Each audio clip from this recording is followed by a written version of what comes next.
Seorang pendeta berusia 70 tahun dibunuh di Uganda pada 11 Juni setelah sekelompok muslim radikal menghentikan dia dan istrinya dalam perjalanan pulang. Anda sudah diberkati lewat channel Metanoia. Jangan lupa ya subscribe, like, beri komen, dan juga bagikan kepada semua grup-grup di WhatsApp, di Instagram, di FB, dan seterusnya dan sebagainya, supaya Anda memberkati banyak orang. Dan jangan lupa tombol lonceng dipencet. Terima kasih, Tuhan Yesus memberkati. Shalom Bapak Ibu Saudara-saudari yang dikasihi Yesus dan dikasihi. Tadi saya menonton sebuah video, dan dalam video tersebut menceritakan dan mempertunjukkan di mana ada seorang pendeta ya dibunuh karena dia membawa banyak orang ikut Yesus gitu, sehingga dia dibunuh. Kalau saya tadi tidak salah itu dia ada memimpin 17 gereja di wilayah itu ya. Saudara Bapak Ibu sekalian, sebelum kita tonton video ini, kita doa dulu. Tuhan Yesus, hadirat, urapan, dan kuasa-Mu bekerja supaya kami makin lebih sungguh lagi. Bukan takut, bukan nakut-nakuti, tapi kami makin sungguh melayani Tuhan. Tuhan Yesus, urapi kami. Buat hati kami bergelora, bergairah, bersemangat. Roh kami berkobar, menyala, menyambar, tetap radikal kepada Yesus, gila-gilaan, habis-habisan, mati-matian buat Tuhan. Tidak cuti, tidak kejut, tidak mundur. Tetap maju dalam Yesus, kami dipelihara, dijaga, dilindungi bersama Yesus. Kami melakukan perkara-perkara besar dalam Tuhan Yesus. Kami cakap menurut segala perkara, karena tidak ada yang mustahil bagi orang percaya. Terima kasih Tuhan, dalam Yesus yang kudus kami berdoa, haleluya, amin. Bapak Ibu Saudara-saudari yang dikasihi Yesus, kita saksikan langsung aja ya videonya ya, ini dia.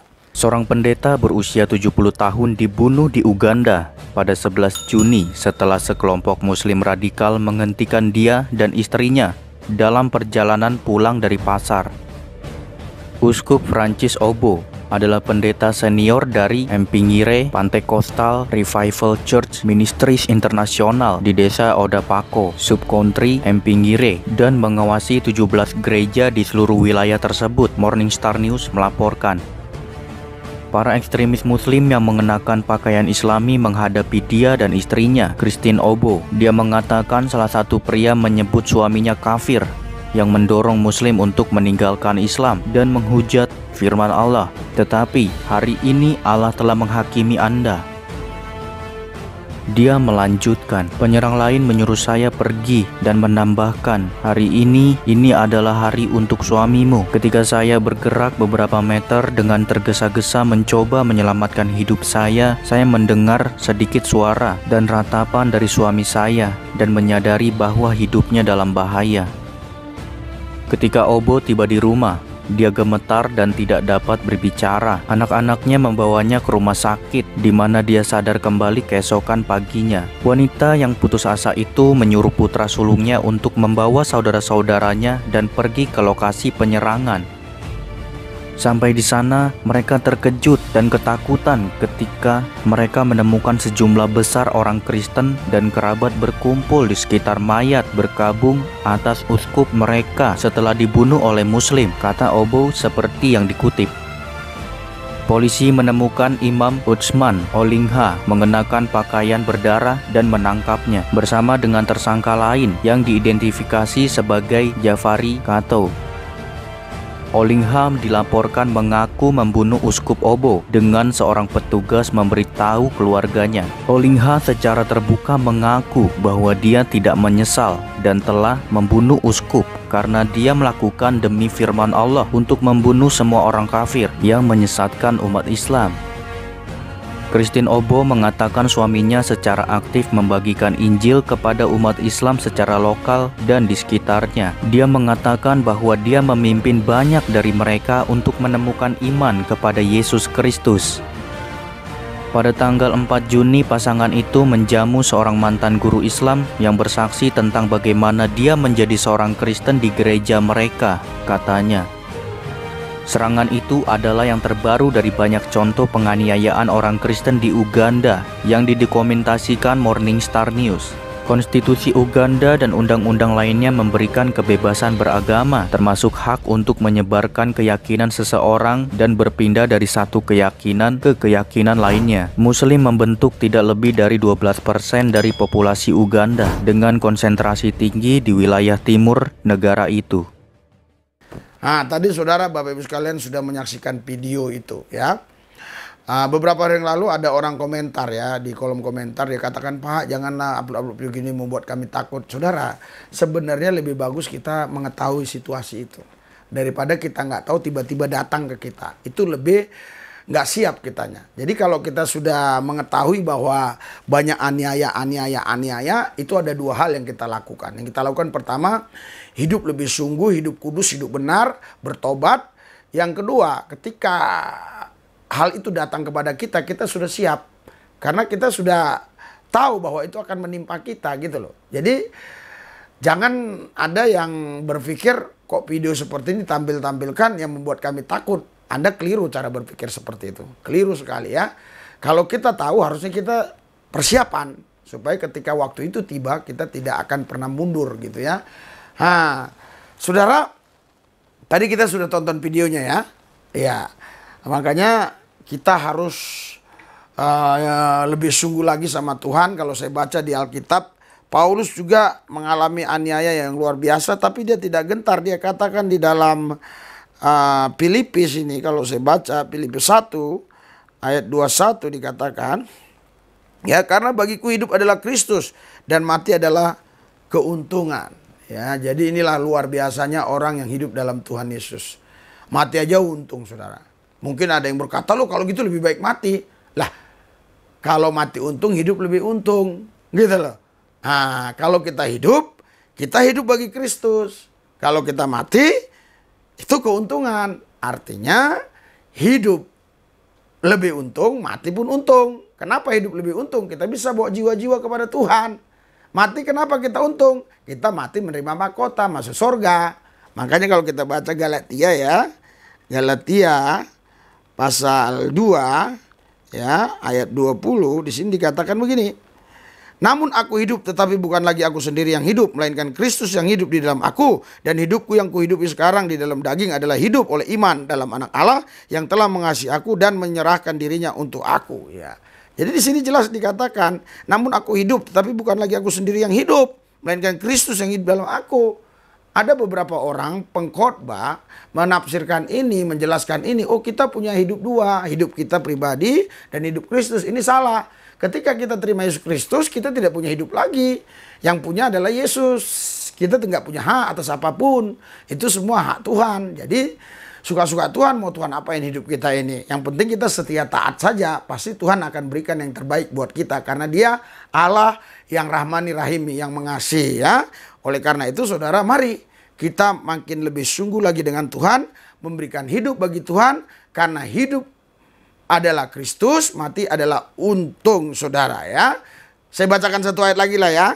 Supaya ini ya. Saya bacakan di dalam Roma ya. 14 ya. Saudara, saya akan bacakan di dalam Roma berapa ya? Roma 8 ya, Roma 14. Oke. Ayat 8 ya.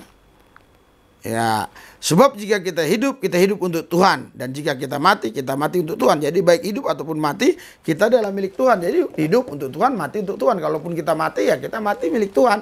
Mari kita doa, saudara. Tapi sebelumnya kita mau saksikan dulu pelayanan kami, saudara, yang kami tidak pernah bosan terus melayani jiwa-jiwa. Oke, saudara. Lihat nih, hutan-hutan, saudara. Kita kejebak, saudara.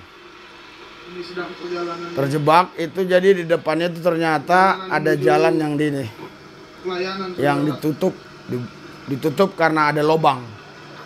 Jadi kita harus muter balik. Seharusnya jalan sini seharusnya. Kata pendetanya seharusnya jalan sini. Sorry ya, ngambil kameramennya kurang fokus kali ya tadi ya. Jadi kita harus balik arah. Setelah balik arah kejebak juga. Saudara ditimbun-timbun jalan. Ya, balik arah terjebak juga ya. Timbun jalannya, apa enggak? Nggak mungkin begini kita bisa lalui, saudara. Nggak mungkin ya. Ini ditimbun-timbun saudara jalannya. Kami tidak tahu bagaimana caranya ini biar bisa dapat. Oh, ini bisa mungkin ya. Saya nggak tahu ya, coba kita lihat ya. Saudara, sepertinya kita ada masalah lagi. Nggak bisa kayaknya. Di perjalanan. Ya, nggak bisa. Tidak tahu, kayaknya nggak bisa lewat. Suruh mundur ya. Ini Pak pendeta yang di sananya ya. Ini daerah pedalaman ya. Tapi perkebunan.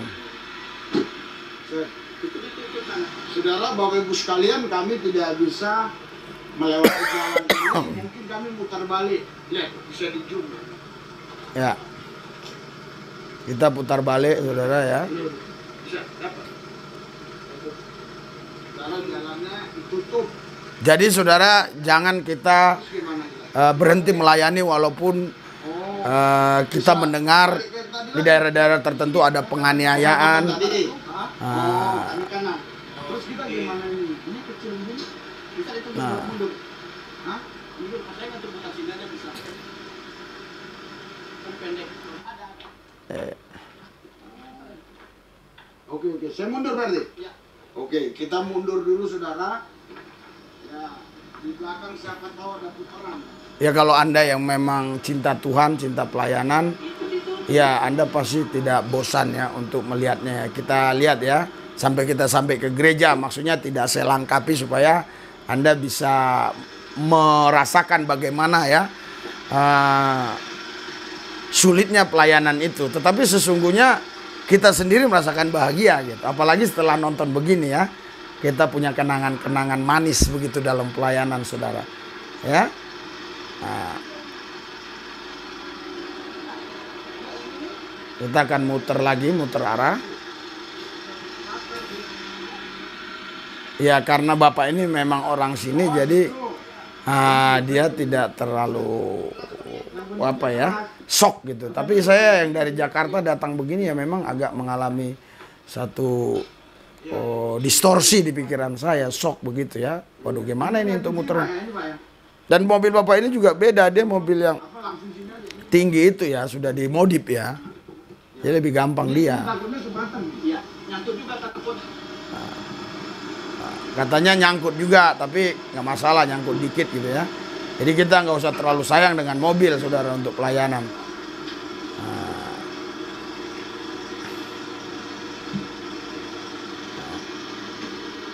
Sepertinya dia nyangkut dikit di bawah.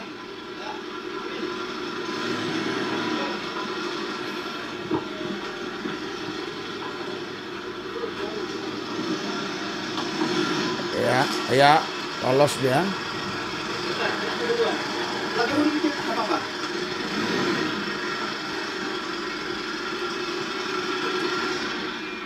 Saudara, inilah kondisinya ya. Tuhan Yesus memberkati kita. Pelayanan itu harus pengorbanan. Yesus, dia juga berkorban lebih dari sini. Oke. Belakang sudah nggak bisa lagi. Tandanya nggak bisa lagi. Oke? Ya. Ya. Nah, kita selamat. Tapi Senin ini kami mau ke daerah-daerah saudara yang mayoritas dulunya pelayanan. Mayoritas Selalu pelayanan itu disanjung-sanjung gitu. dulu Islam yang sekarang sudah banyak bukan hanya menjadi Kristen. tapi jalannya memang hancur-hancuran saudara. Iya. Jalannya hancur-hancuran. Lihat nih, semua jalan dipotong-potong lihat. Nah. Ya. Doakan kita semua.